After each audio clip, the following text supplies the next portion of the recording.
Welcome back to Monotone Strategy. It's great to know that there's some people out there. According to YouTube, I've had some exponential growth in my subscriber count, so I'm pretty excited about that. I've always believed that you should overpromise and underdeliver, and I know I didn't talk too much about how monotone and dry I can be in the last session, but I definitely over-delivered on that, so I'm feeling really great about that. Fun fact about me, I sometimes eat cereal, and often with that cereal, I have milk. So not surprisingly, when I was eating breakfast and reading the Wall Street Journal the other day, I was very excited to see a couple stories on the milk and cereal industries. First, there was an article about General Mills outsourcing their cereal production, particularly in the face of increased demand right now for cereal. With a lot of people home for COVID, they're eating cereal for breakfast, lunch, dinner, mid-afternoon snack, midnight snack, lots of cereal. Maybe that's just me. In addition to that, there was a story about grocers and grocers moving into the milk bottling industry. So they're vertically integrating. Previously, they would purchase their milk from milk bottlers, but they've since started doing that on their own. So we've got two examples of vertical integration here.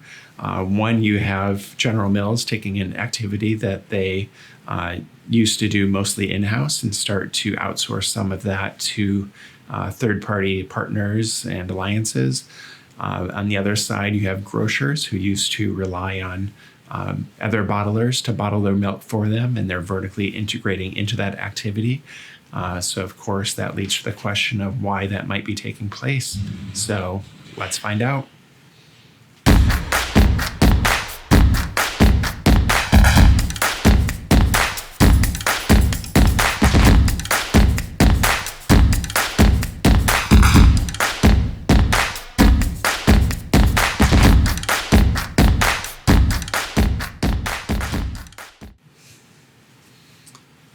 So vertical integration is frequently explained through transaction cost economics.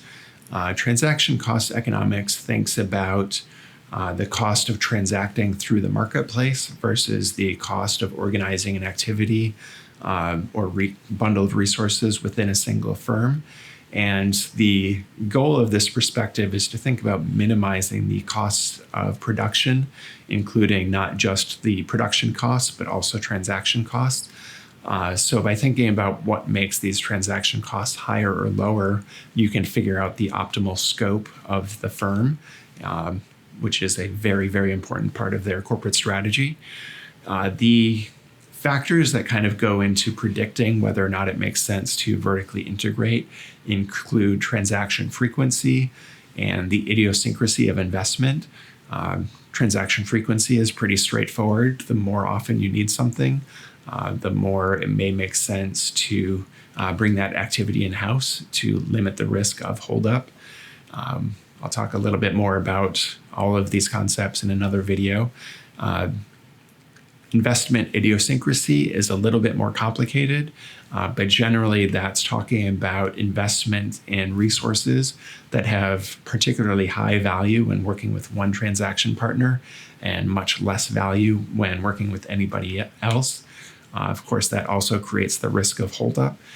So if I invest a lot in a milk bottling plant that's particularly valuable to you, and then you decide you want to renegotiate that price or stop working with me, I will have invested a lot of money into a plant that's not worth nearly as much if I work with anybody else.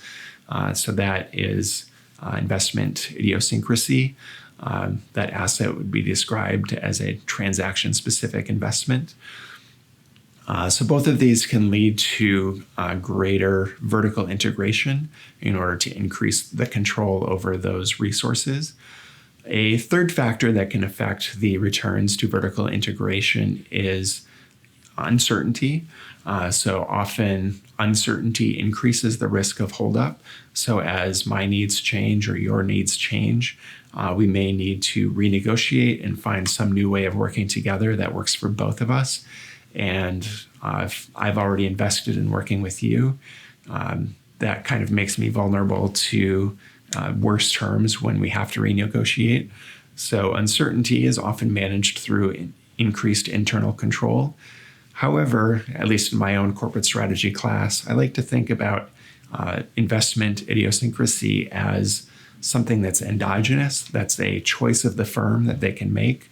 So in addition to increasing internal control to deal with uncertainty, you can also increase the standardization of your inputs so that you're just at less risk if your needs do change.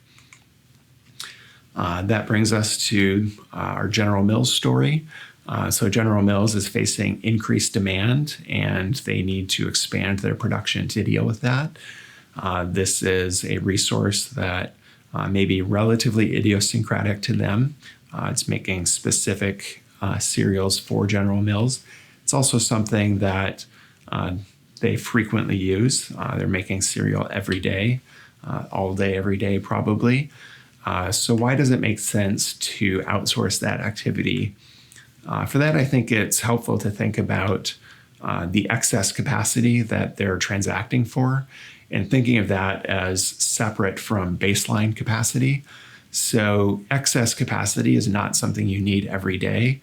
Pandemics don't come along constantly, which means that having enough production capacity so that if disease spreads throughout the land and you need to produce more cereal, a lot of times that capacity might just be sitting idle.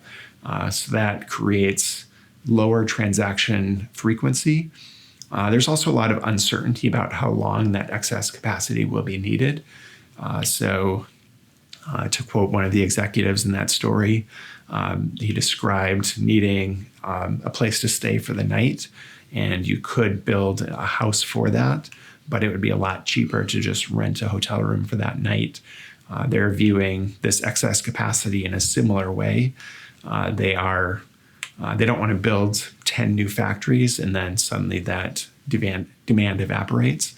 So instead, they're outsourcing for that excess capacity. It should be noted that they are taking advantage of the increased control that comes with internal organization as well. So they already have a lot of manufacturing facilities. And because they own those, they're modifying production and trying to increase the number of products that can be produced, increasing the number of shifts, so that cereal is literally being made all day as opposed to just during one or two shifts during the day. So they are using that internal control in response to this uncertainty in order to adapt and adjust to this environment, but they're also outsourcing this excess capacity. Naturally, when you have this excess capacity that you're going to when you need it most, and when a lot of other companies may also be needing that capacity, you're going to pay more for that. So their supply curve is maybe a little bit discontinuous at this point, and the costs of higher capacity are going to increase more quickly once they've used up their own internal capacity and they're outsourcing this external capacity. There are also competitive implications for why they would do that, even at lower margins.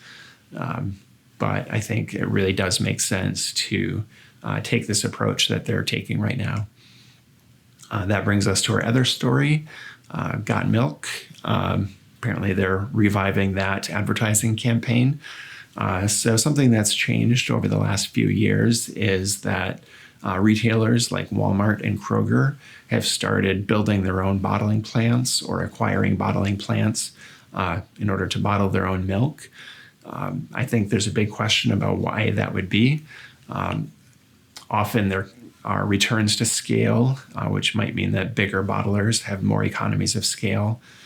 Very large retailers might be able to achieve similar economies of scale, but probably not greater scale than specialized milk producers. There have been shifts towards increased consumption of low-cost milk from store brands in stores.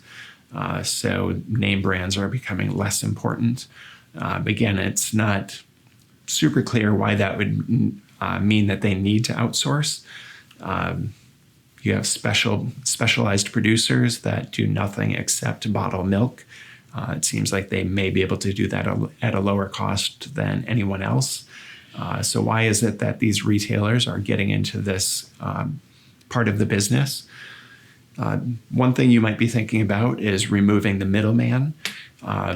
From a purely economic perspective, you may be thinking that this middleman needs some sort of margin, and by eliminating them, suddenly the retailer can make a higher profit.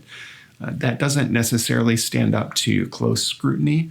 When you think about the cost of capital, all of these commodity producers are producing a commodity good. They have built all these plants and they need to cover the cost of capital for that. But it's not clear that they're getting substantially over that cost of capital. In fact, one of the largest bottlers, Dean Foods, has gone bankrupt. So they were probably pricing below the cost of capital. So Walmart, if they decide to do their bottling, they need to build their own plants. There's an opportunity cost with those financial resources. There's an opportunity cost with managerial attention. All of these are investments that could be made into other things and perhaps make Walmart more money than getting into bottling. So again, I think this question kind of remains about what's going on there. When we dig a little bit deeper, though, we start to see that there are operational synergies that could be explaining this decision to vertically integrate. To take Walmart as an example, they believe that having a plant specifically designed around their needs can allow them to improve logistics and operational efficiency. They believe that they can cut delivery times to their stores, extending the life of the product on the shelf. So these are all things that modifying the resources of the bottler to better fit with Walmart's logistics system may lower costs and increase the value of the product. It's not necessarily the case that they have to do this by vertically integrating. In fact, they actually asked Dean Foods to create a plant just for working with Walmart, and they probably could have created a lot of these synergies, but that is a highly idiosyncratic investment and would have made Dean Foods very reliant on Walmart for continued business. And they would have had to come up with some sort of agreement that ensures both sides that they're not going to face a holdup problem. And they really were not able to come to an agreement on that. So instead, Walmart vertically integrated, incurring that idiosyncratic investment themselves and capturing all of the value from that investment. So that's another example here of transaction cost economics explaining what we're observing in the real world.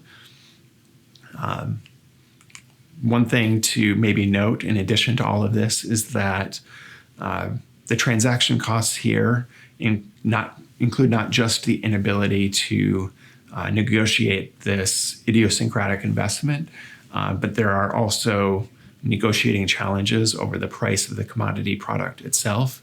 Another retailer, Food Lion, had negotiations break down with Dean Foods over pricing. And rather than vertically integrated, they started to negotiate and buy from a competitor, Kroger.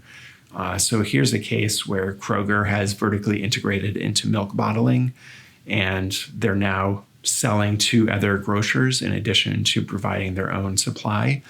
I think that probably what explains that is by virtue of also being a grocery retailer, they have the perspective and understanding of value that grocers have and may be able to negotiate more efficiently with Food Lion than Dean Foods was able to. So transaction costs are very important. It's driving the strategies for both General Mills, which is doing a little bit of vertical disintegration by outsourcing some of their manufacturing capacity to partners, and grocers like Walmart and Kroger that are vertically integrating into bottling their own milk. So that's that.